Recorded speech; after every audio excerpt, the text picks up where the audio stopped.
ทุกคนอยู่ในห้างนอกจากสินค้าทางแบรนด์โอโหแล้วเนาะแล้วยังมีสินค้าเลยย่างเสือคือน้ำหอม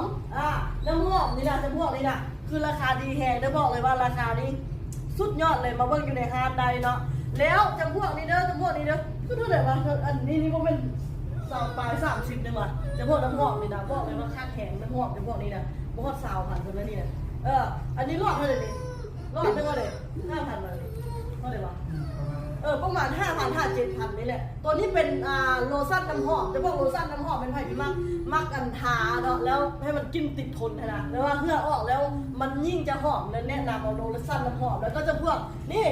มาคาร่าเมมโมรีนเนาะยูฮาร์ดก็มีเด้อรุ่นที่เราไล่สดขายตะกี้น่ะคือตัวนี้ก็เท่าไหร่วะสปายพันนี้แหละเจ้ามาเอาได้เลยอยู่ในฮานเนาะแล้วนอกจากนั้นก็ยังมีนี่กระจกกระแจลิปสติกเนาะที่หลายๆคนแบบลิปแมทตาดำลิปแมทเท่าไหร่วะวันนี้ลิปแมททึ่งๆนึงเด้อเจ้าเด้อเดี๋ยวนะ10,000 บาทต้อนลิปแมท10,000ในเจ้าอยู่ในฮานเรามีเด้อเดี๋ยวแอดมินต้องได้เอาราคามาติดซะนี่เนี่ยดูราคานี่เพราะว่าลูกค้ามาจะได้เห็นเนาะคือจะพวกนี้นะลิปหมอกลิปแมทนี่นะแห้งนึงเท่าไหร่เนี่ยทึ่งแห้งเนาะ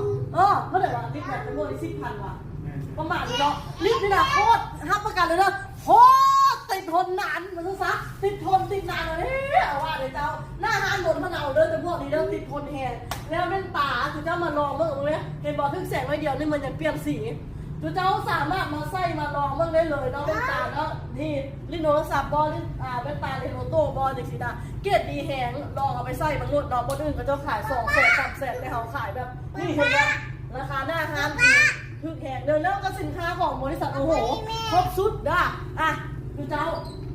อันเม่นไผ่นี่แบบผมร่นผมเสียจริงๆนะเอาตัวนี้ไปใส่เลยโคตรคักเลยยาซาหัวตัวนี้นะยาซาหัวตัวนาเขาเอิ้นว่าเลยว่าอันขี้นี่นะคักจะพวกอันเซลาตินบำรุงผมในสินอยผมลุ่มลื่นเป็นไผ่ที่แบบยืดผมแห้งผมเสียเอาตัวนี้ไปใส่เด้อเจ้าเด้อแล้วก็จะพวกอันนี้แม่เป็นผู้เลยที่แบบใส่อันนั้นคือในเฮาแล้วผู้หญิงหรือว่าผู้ชายก็ตามแต่เพราะถ้าใส่แว็กใส่อย่างนี้เดี๋ยวเอาตัวนี้ไปฮีดเลยนะผมจะเจ้าซีเรียสที่เนียนคักที่สุดเลยผมเนียนแล้วก็จะพวกน้ำมันมากก็มีนี่นะไปทามือทาตีนเนาะคักเลยคักป้าด้วยสำหรับใครที่ใส่อยู่นะแล้วก็อันนี้โลชั่นผิวขาวทาแล้วมันจะขาวดีละสิใส่เลยเนาะอันนี้จะพวกโลออนก็มีเด้อโลออนบอสฟอกสครับนี่ครบสุดเนาะแล้วที่สำคัญมาเบื้องนี้แว่นตาจะพูดที่อย่างไรอันน่ะอันบีบบางไม้เนาะอันบีบมาเกียงเลยอย่างมาเกียงมาโมมันอย่างบีบได้เลยอันนี้สปายพันขีดเลยเจ้าเอาไปใส่ได้เลยคนทานแข็งมาซื้อได้เลยทานได้เลย